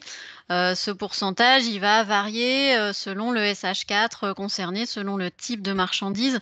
Ce qu'on entend souvent dire, ce que j'ai souvent entendu concernant le Made in France, l'origine non préférentielle France, c'est qu'il y avait une rumeur sur un pourcentage de 50% de Oui, c'est valeur souvent ça. ajoutée Oui, en oui, France. c'est vrai, c'est vrai. C'est C'est souvent souvent ce ce qui qu'on revient. entend. Ouais. C'est faux. Donc, c'est pas un pourcentage qui s'applique uniformément pour tout type de produit. Il faut vraiment, comme en origine préférentielle, aller pour le SH4 concerné dans le Code des douanes de l'Union ou dans les avis publiés sur le site Europa, rechercher la règle applicable pour le SH4 de notre produit. Donc, le pourcentage, ça peut être 30% de valeur ajoutée, 40% de valeur ajoutée. Enfin, voilà, c'est très variable En fonction du SH4, très bien. en Et fonction du puis, SH4. sur justement le changement de code, est-ce qu'il faut passer d'un chapitre totalement différent à un autre pour que le changement d'origine se fasse, ou est-ce que à la fin des chiffres du code douanier, si seulement la fin des chiffres est amenée à changer, est-ce qu'on change intégralement ou pas? Comment ça se passe dans ce cas-là? Alors, ça dépend de la règle. Dans l'exemple que je vous donnais, c'était le sucre qui était classé au chapitre 17 et on utilisait des betteraves classées au chapitre 12. Et donc là, la règle pour le sucre du chapitre 17, c'était un changement de chapitre. C'est ça, Donc d'accord. là, il fallait qu'on ait notre produit fini, il est au chapitre 17, donc on pouvait utiliser n'importe quelle matière pourvu qu'elle ne soit pas classée au chapitre 17. Donc en l'occurrence, on utilisait des betteraves du chapitre 12, on avait bien un chapitre différent, c'était bon. Par contre, les changements de chapitre, c'est relativement rare. Le plus souvent, on a un changement de position tarifaire, donc c'est-à-dire changement de position, c'est au niveau des 4 premiers chiffres du code douanier, le SH4. La position tarifaire, c'est les 4 premiers chiffres du code douanier. Donc, on peut avoir n'importe quel chiffre qui change. On a du 4202, c'est le sac à main. On peut utiliser Et du qui peut permettre de modifier 4201. le changement d'origine, en fait, c'est ça. C'est ça, on peut Pas avoir forcément les deux, oui, d'accord. ouais, c'est ça. Le sac à main, c'est 4202. On peut utiliser un composant au 4201 ou du 4203. L'essentiel, c'est qu'on ait un chiffre qui change, n'importe quel chiffre. Donc ça, c'est la position. Et on peut avoir également des changements au niveau de la sous-position. Donc là, on est au niveau des 6 premiers chiffres du code. Voilà. Très Le bien. plus souvent, c'est position. Parfait. Sur les aides à déterminer si l'opération est considérée ou pas comme minimale. J'imagine qu'on peut passer par le PAE. Bien sûr. Très bien. Et Sur la... en cas de doute, la solution ultime, c'est soit l'information sur le Made in France, soit le RCO, selon le C'est cas ça. dans lequel on se Enseignement contraignant sur Renseignant sur l'origine, l'origine ou qui, là, information sur le Made in France. force obligatoire du RCO, qui vaut Alors, preuve oui. et certification qu'on est bien sur l'origine. D'accord. Juste une précision, un RCO, un renseignement contraignant sur l'origine, il est délivré sur la base d'une nomenclature que vous avez, vous, déterminée préalablement. Donc, la Direction générale des douanes, si vous lui dites que vous faites un sac à main et que vous souhaitez avoir un RCO sur votre sac à main, ils vont regarder les règles applicables au sac à main pour vous délivrer ce RCO. Si vous avez choisi une mauvaise nomenclature douanière et que, en réalité, votre produit ne relève pas du code qui a été déterminé, en fait, attention, parce que il est possible que ce ne soient pas les mêmes règles qui s'appliquent. Donc, dans ce cadre-là, pour être certain, est-ce que ce n'est pas le combo RTC-RCO qui est à privilégier pour être certain de qu'il ne faut pas votre d'erreur? origine, D'accord. voilà, tout à fait. Pour être certain de votre origine, étant donné que l'origine, elle est toujours liée, dans tous les cas, origine préférentielle ou non préférentielle, au code douanier de la marchandise, il est toujours préférable, dans un premier temps, de sécuriser son code douanier, donc de solliciter la Direction générale des douanes pour obtenir ce qu'on appelle un renseignement tarifaire contraignant. Donc la Direction générale des douanes détermine pour vous le code douanier de votre marchandise. Et une fois que vous maîtrisez, que vous avez cette information sur le code douanier, eh bien, vous pouvez solliciter le fameux renseignement contraignant sur l'origine pour obtenir cette fois-ci une sécurité sur l'origine du produit que vous vendez. C'est parfait. C'est pour ça que je parlais du mix, en fait, RTC-RCO, parce que ça répond à des questions qui se posaient après celles auxquelles on a répondu. renseignement tarifaire contraignant suivi d'un renseignement contraignant sur l'origine. Et là, l'entreprise est certaine de ne pas faire d'erreur et d'être dans le bon code et avec la bonne origine. Parfait. Et c'est gratuit. Ah oui, Et qui plus c'est est, c'est gratuit. gratuit. Ça prend du temps. Hein. Il y a un délai de Oui, traitement qui est alors, assez c'est long. quel délai à titre alors indicatif? pas toujours, hein, parce que c'est vrai que sur les renseignements tarifaires contraignants, parfois c'est un petit peu long. Par contre, sur, par Alors, un exemple, certain formation temps, sur un le petit Made peu in long, France, mais moi j'en ai fait c'est-à-dire il n'y a pour les pas longtemps. entreprises qui sont là, c'est plutôt, c'est en semaine? Non, non, ça va vite. Hein. L'information sur le Made in France, j'ai des entreprises qui sont même là d'ailleurs à la réunion aujourd'hui. Ça a été fait dans la semaine. Hein. D'accord, bon, parfait. Alors bon, ça dépend peut-être du moment où vous tombez. Hein. Peut-être qu'effectivement, s'il n'y a pas trop de demandes, quand vous formalisez votre demande, ça peut aller très vite. Après, c'est les RTC qui sont un petit peu plus longs peut-être. Mais Après, le délai maximal annoncé, oui. aussi bien pour le renseignement tarifaire contraignant que pour le renseignement contraignant sur l'origine ou l'IMF, on est sur 120 jours maxi. 4 mois. 4 mois, c'est un plafond. Voilà, C'est le maximum du c'est un maximum. Il plafond. n'est jamais atteint. Rarement. Quelquefois. Alors, pour qu'on soit sûr de rester encore un peu dans ta ligne, on a encore quelques questions. Delphine Magali, sur la facture douane, que faut-il mentionner? Origine non préférentielle accompagnée du pays ou le Made in plus le pays? Ou dans quel cadre est-ce qu'il faut mentionner quoi sur cette facture douanière? Alors, ça dépend de ce que vous souhaitez revendiquer, en fait. L'origine préférentielle, elle sera toujours mentionnée avec la petite phrase hein, qu'on vous a présentée, hein, la petite phrase type. L'origine, le made in, en fait, il ne sera pas forcément repris en tel quel sur la facture. Hein. Ça va vous permettre d'apposer le bleu, blanc, rouge sur le produit, sur vos documents commerciaux, voilà, de faire valoir Made in France. Oui, il y a un impact commercial qui peut être Voilà, tout à fait. très pertinent sur la fiche de Made in, mais on est... Tout à fait. Alors, sachez, oui, qu'effectivement, ce Made in, l'information qu'on vous délivre, c'est une information, hein, ce n'est pas une autorisation, c'est une information. Mais par contre, elle vous permet, si vous apposez le bleu, blanc, rouge sur vos produits, d'être tranquille. C'est-à-dire que si vous avez un contrôle, c'est la CCRF hein, qui contrôle sur le territoire national que les mentions Made in sont bien valables. Eh ben, si vous avez cette information sur le Made in France, vous êtes tranquille, hein, parce qu'effectivement, en cas de contrôle, vous présentez ce document et vous n'aurez pas de soucis avec la CCRF. Merci Magali. Alors, une question pratique. Nous avons commercialisé des produits d'origine préférentielle tunisienne à un client en Tunisie et pourtant, le client a payé 30% de droits de douane. Est-ce normal? Alors, est-ce qu'il y avait une preuve d'origine préférentielle qui était fournie? S'il y avait une preuve d'origine préférentielle qui était fournie au destinataire, il ne devrait pas y avoir de droit de douane à destination. S'il y a eu droit de douane, c'est qu'il n'y a pas eu de preuve. Ou que c'était une preuve inapplicable. Ou non revendiquée au moment de l'importation aussi. Ouais. Bonjour, vous m'entendez? Oui. Oui, bonjour. Donc, c'est moi qui ai posé la question. Je suis Aïfa Belgadi de la société PMS Industrie. Très bien, mais allez-y. Donc, en fait, nous, on a une filiale qui est située à Bizerte, donc en Tunisie, Lift & Lash, qui fabrique une partie de nos produits. Et ce qui se passe, c'est que comme on a des difficultés donc, à revendre les produits que fabrique Lift & Lash sur le territoire tunisien, donc on les a renvoyés en France pour ensuite les réexpédier en Tunisie, donc avec l'origine préférentielle tunisienne, puisque ça a été fabriqué en Tunisie, chez nous, etc. Et donc, le client m'a dit qu'il avait dû s'acquitter de 30% de droits de douane. Je précise que c'était la mention, on l'avait mise sur la facture puisqu'on est exportateur agréé et que l'envoi était inférieur à 6 000 €. Donc, je pense que tout était fait pour que... voilà, je n'ai pas compris pourquoi. En fait, vous avez revendiqué une origine, vous avez certifié une origine préférentielle tunisienne, c'est ça? C'est ça, l'envoi vers la Tunisie. c'est ça. Oui, donc ça, c'est pas possible dans la plupart des accords. En fait, les accords n'accordent de préférence tarifaire, c'est-à-dire de droits de douane à zéro, qu'aux produits qui viennent de l'autre partie. C'est-à-dire les Tunisiens n'accordent de préférence tarifaire qu'aux produits qui viennent d'Union européenne et pas aux produits tunisiens qui reviennent en Tunisie.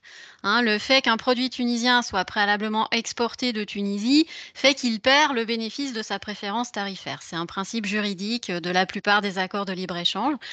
Il y a une exception notable avec la Suisse. Dans les échanges Union européenne-Suisse et Union européenne-Canada également. Mais sinon, à partir du moment où le produit tunisien quitte la Tunisie, même en étant fabriqué en Tunisie, on est d'accord, son origine de fabrication, ça reste tunisien. Mais à partir du moment où il a été exporté en Europe et puis qu'il retourne ensuite en Tunisie, qu'il n'y a pas eu de transformation sur ce produit en Europe, eh bien, il ne peut pas prétendre au bénéfice de la préférence tarifaire. Même si c'est une origine Tunisie. Voilà, parce que la Tunisie n'accorde de préférence qu'aux produits qui viennent d'Union européenne et pas aux produits tunisiens qui reviennent en Tunisie. Ok, merci. C'est lié à l'accord et c'est lié, C'est lié à l'accord. C'est tuniso-tunisien, on est d'accord. Hein, voilà, c'est pas transposable à un autre pays ou à un autre accord. Mais c'est vrai que ça semble Ah, c'est quand transposable à tous les accords, si. Julien. À tous les accords. Ça d'accord. existe dans la plupart des accords de libre-échange, le fait d'accorder de Suisse et Canada. préférence. Ouais, le fait d'accorder de préférence qu'à ce qui vient de l'autre partie, ce qui vient de chez le partenaire, et pas ce qui est originaire de son propre pays. Ok, Très bien. merci beaucoup. De rien. Autre question, autre cas pratique, et on va bientôt conclure. Une opération d'achat-revente, le fournisseur indique une origine allemande et exportation de la marchandise au Maroc, sans transformation, indication de l'origine préférentielle Union européenne ou non préférentielle allemande. Alors, vers le Maroc, ça va être intéressant de certifier l'origine préférentielle Union européenne pour avoir des droits de douane à 0% au Maroc. Après, à se poser la question, le fournisseur allemand certifie une origine allemande, par quel moyen? Ouais. Là, il faut que le fournisseur allemand donne une déclaration du fournisseur et qu'il certifie pas l'origine allemande, du coup, mais l'origine Union européenne. Et dans l'hypothèse où on est certain que c'est bien une origine allemande, là, on est dans le cas d'une origine préférentielle UE. Ouais, mais il faut le matérialiser. Hein. Dans le cadre des accords de libre-échange, les preuves qui sont fournies, elles sont formalisées. D'accord. Il faut vraiment respecter ces formes-là. Donc c'est listé, c'est positif, et en fonction des preuves qui sont acceptées, là, dans ce cadre-là, si on a bien la preuve de l'origine allemande, on est sur une origine préférentielle Union européenne. Il faudra une déclaration du fournisseur allemand, et il ne faut pas qu'il mette origine Allemagne. Il faut qu'il mette origine Union européenne, dans le cadre des échanges Union européenne-Maroc. Ouais, voilà, la question, le doute, c'était sur le fait de partir sur une origine non préférentielle allemande ou une origine préférentielle Union. Mais là, il sera sur une origine préférentielle Union européenne avec la déclaration du fournisseur. Ouais, parce qu'une origine non préférentielle allemande, ça ne va pas servir à grand-chose. Enfin... On est d'accord, c'est pas ça qui va réduire les droits. Non. On est d'accord, très bien. Alors, autre question sur le numéro REX. Existe-t-il aussi en Suisse ou est-ce européen uniquement? Alors non, c'est pas uniquement européen, c'est en fonction de quels sont les pays qui... Alors, le statut REX, hein, donc comme je l'ai dit tout à l'heure, c'est un statut qui existe depuis 2016 hein, pour tous les accords qui ont été signés récemment. Donc, en fait, vous allez y trouver le Canada, le Japon, les pays territoires d'outre-mer, les pays de la zone comment c'est CAFOA, je ne sais plus comment c'est, Delphine. AFOA. ESOA. Le Vietnam et puis donc le Royaume-Uni depuis le début de l'année. Hein, donc, la Côte d'Ivoire. La Côte d'Ivoire. Oui, aussi. Donc, seuls ces pays entrent dans le cadre du statut REX. Mais de toute façon, quand vous allez sur le site de la douane, hein, douane.gouv.fr, et que vous utilisez le lien qu'on vous a mis pour aller consulter la liste des accords, pour chaque pays, vous trouvez dans la dernière colonne la preuve d'origine qu'on doit utiliser. Donc, si c'est REX, vous verrez, ce sera mentionné exportateur enregistré. Hein, donc, si c'est exportateur enregistré qui est en bout de colonne, vous devez avoir REX. Si c'est exportateur agréé, bah, vous devez avoir le statut d'exportateur agréé. Hein, c'est vraiment du pays vers lequel vous exportez. Alors justement, dans ce cadre-là, en cas d'exportateur agréé ou enregistré, est-ce qu'il est possible de mettre le numéro par défaut, même dans le cas des factures inférieures à 6 000 euros? Oui, tout à fait. Il n'y a pas de sanction? Qui Non, peut il n'y le a pas de plus sanction. loin, hein, qui Voilà, peut on plus est loin, d'accord. hein. Si vous l'indiquez, vous pouvez le paramétrer sur votre système de facturation et le faire apparaître de manière systématique. Voilà, on ne vous prendra jamais à défaut parce que vous l'avez mis, hein. Si ce n'est pas nécessaire, ce n'est pas bien grave. Et puis une question sur les tolérances, en fait, dans le cadre une question là, qui est moyennement, dans le cadre des matières premières qui sont de même code douanier que le produit fini, est-ce qu'il y a une tolérance alors de pourcentage en valeur? Si la personne qui a posé la question éventuellement peut peut-être détailler un petit peu, si elle est encore parmi nous. Oui, je suis là. Bonjour, Voilà. Isabelle Scheidegger, Société Cornu. Bonjour, madame, je vous en prie. Bonjour. Donc, effectivement, c'était une question un peu pointue dans le sens, il me semble qu'il y a une tolérance de 10%, Oui. mais c'est transversal, quel que soit le pays destinataire, quel que soit… si dans la règle, il y a X%, pas de matière première de même code tarifaire que le produit fini, il y a quand même une tolérance de 10% en valeur, c'est juste, hein? Alors, il y a effectivement une tolérance d'incorporation de matières non originaires sans faire perdre l'origine du produit fini. Cette tolérance, peut être soit de 10%, soit de 15%. Il faut vraiment regarder du coup dans l'accord. Dans les articles, c'est au début des accords, hein, dans l'article 5, 6, 7, 8, 9, 10. Voilà, c'est dans ces eaux-là. Il y a vraiment un article qui parle de cette tolérance d'incorporation. Et voilà, ça peut être soit 10, soit 15%. Donc, il faut vraiment regarder l'accord concerné. Merci. De rien. Ça répond à la question, parfait. Est-il nécessaire d'avoir une déclaration quand le produit n'est pas d'origine européenne? La société-là ne la demande que pour les produits qui ont été indiqués comme communautaires. Est-ce qu'il faut une déclaration? Pardon. Non, c'est l'intérêt de solliciter ces fournisseurs communautaires, c'est justement pour avoir le maximum de matières originaires de l'Union européenne et pour pas avoir à s'interroger sur toutes les matières qu'on utilise pour fabriquer notre produit fini. Donc du coup, finalement, il y a que les matières qui viennent de pays tiers qui doivent remplir la règle de transformation suffisante prévue par l'accord. Donc plus on a de matières qui viennent de l'UE, moins on a de questions à se poser finalement. Donc quand Oui. ça vient de pays tiers, on sait que ceux-là, on va regarder s'ils respectent la règle de transformation suffisante. Après, ça vient de pays tiers, donc peu importe de quel pays tiers ça vient, pas la peine de solliciter vos fournisseurs dans ce cas-là. D'ailleurs, juste Julien, une petite précision, parce que très souvent, je pense que Delphine a la même problématique. Les entreprises nous contactent en nous disant mon client me demande un statut REX, me demande un statut 2A, parce que sinon, je ne peux pas exporter. Alors, non, ça, ce n'est pas vrai. L'origine préférentielle, elle n'implique en aucun cas ces statuts-là, c'est-à-dire que vous pouvez dans tous les cas exporter.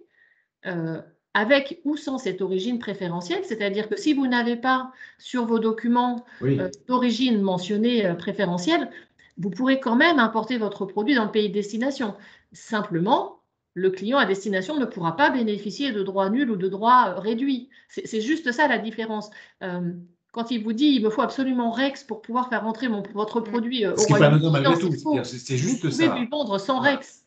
C'est quand même, ça a une importance non négligeable malgré tout. On est d'accord. Oui, Voilà. mais ça n'empêche pas L'exportation, bien sûr. l'exportation. Ça n'empêche jamais, voilà, ça n'empêche jamais l'importation, hein, de ne pas avoir l'origine préférentielle. Mais évidemment, si votre client n'a pas cette certitude de l'origine préférentielle, eh ben, il ne pourra pas revendiquer des droits zéro ou des droits réduits à l'arrivée, évidemment. Et de la même, excuse-moi Julien, de la même manière, on a souvent des sociétés aussi qui nous disent il faut absolument que je fournisse un EUR1, c'est mon client qui le demande, je dois fournir cet EUR1. Attention, le EUR1 c'est une preuve d'origine, elle vous engage juridiquement, donc ne fournissez pas un EUR1 parce qu'on vous demande un document. Interrogez-vous sur l'origine préférentielle de votre marchandise et si votre marchandise remplit bien la règle d'origine, à ce moment-là, fournissez le EUR1. Car si vous fournissez un EUR1, c'est très simple, hein, vous achetez le formulaire auprès de votre CCI, vous le remplissez, vous le faites viser par le bureau de douane, il n'y a rien de plus simple. Par contre, derrière, vous vous fournissez une preuve d'origine qui vous engage. Donc, en cas de contrôle dans le pays de destination, on peut derrière, nous, aller contrôler si vous avez émis cette preuve d'origine, cette EUR1, de façon justifiée. Et si en contrôlant, on se rend compte que c'est une marchandise qui vient de Chine et que vous avez juste reconditionné cette marchandise, bien à ce moment-là, on invalidera votre EUR1. Votre client à destination, il paiera des droits de douane, il aura une amende et vous aussi, vous aurez une amende parce que vous aurez mis une fausse preuve d'origine. Donc, faites très très attention quand on vous réclame une preuve d'origine. Vérifiez bien avant d'émettre cette preuve d'origine que vous remplissez les conditions. Très bien. Peut-être les deux dernières questions avant de clôturer la réunion. Alors, s'il y avait d'autres, effectivement, questions qui se posaient, qui n'avaient pas été intégrées au chat, n'hésitez pas soit à passer par mon intermédiaire, soit directement via Magali et Delphine. Bien sûr, vous trouverez les réponses à toutes les questions que vous posez. Là, sur les déclarations d'origine à long terme, là, c'est une question peut-être plus de forme. Elle est effectuée, elle est réalisée à l'entête du fournisseur ou de l'acheteur-revendeur? Alors, la déclaration à long terme, elle est faite par le fournisseur. Bien sûr, C'est le systématiquement. fournisseur qui vous envoie une déclaration à long terme. Donc, il le fait à son en-tête.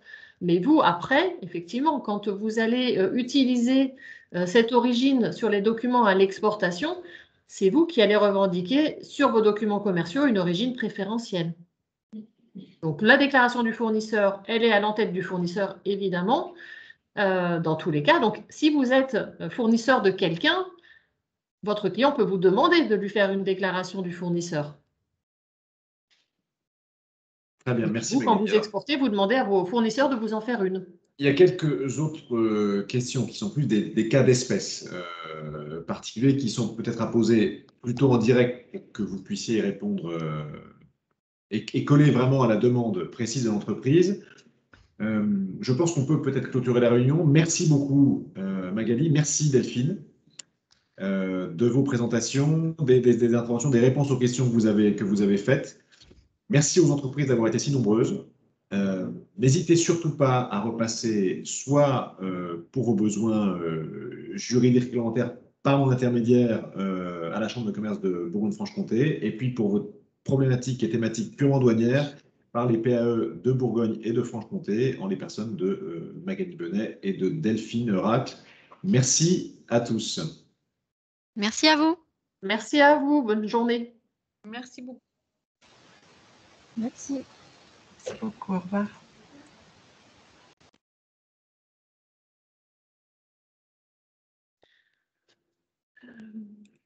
Magali, Julien, on reste en ligne quelques instants? Oui, oui, oui. Non, pas du tout.